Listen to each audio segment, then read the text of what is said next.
Hello everyone, welcome to the day 1 of stock market in 60 days course.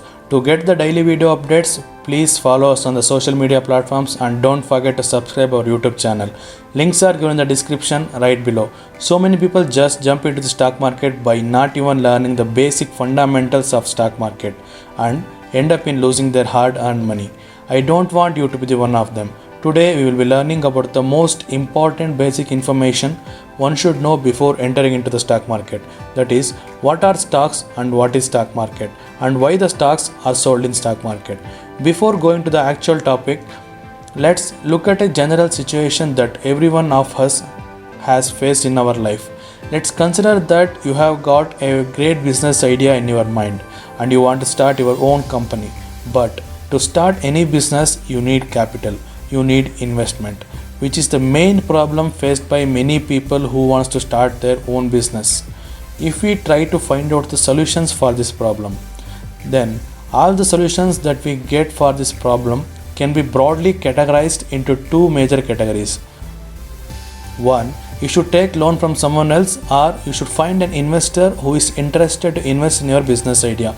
If we look at these solutions with a business perspective, then the first solution, taking loan, is a bit risky solution, and the second solution, finding an investor, is a difficult solution, but not an impossible solution. If your idea is really good, then many investors will be interested to invest in your business. Many great companies like Apple, Facebook started this way only, by finding the investors to invest in their business. Let's consider that you had a very good business idea and you got an investor. Then what next? Investor won't be investing in your company simply. They would ask for the part of ownership of your company, to which they would receive the part of profit made by the company. Investors would generally ask for the part of ownership of your company, to which they would receive the part in the profit made by the company, which will be the return on investment for them. Basically, you would sell your company partially to them.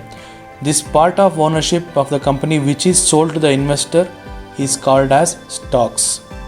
I repeat, the part of ownership of the company which is sold to the investor is called as stocks. Let's suppose that you gave 30% of the ownership to the investor. Then they will own 30% of stocks of your company, and they will be entitled to receive 30% of the profit made by the company. In simple words, we can define stocks as the part of ownership of a company. I repeat, stocks can be defined as the part of ownership of the company. And the part of profit which the investor will receive for owning the stocks of a company is called as dividends. Dividends is the word used to define the part of profit which investor would receive for owning the stocks of a company.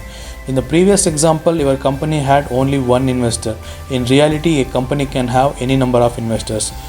We can summarize the things which we learned up to now as: part of the ownership of a company is called as stocks, and the profit share which an investor will receive for having the stocks is called as dividends, and companies sell their stocks to the investors to raise the investment for their business. Now let's understand what is stock market. Stock market is a place where people can purchase the stocks of a company to become investors in that company. Stock market is a place where people can purchase the stocks of a company to become investors in that company. I hope it's pretty clear now.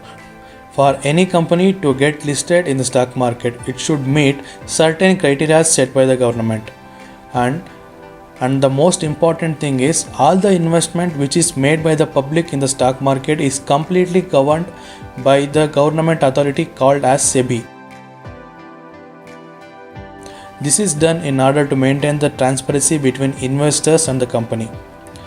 That's it for the today's video, and tomorrow we'll be discussing about the primary and secondary market, and we'll be learning the meaning of IPO and FPO. See you tomorrow. Thank you so much, guys.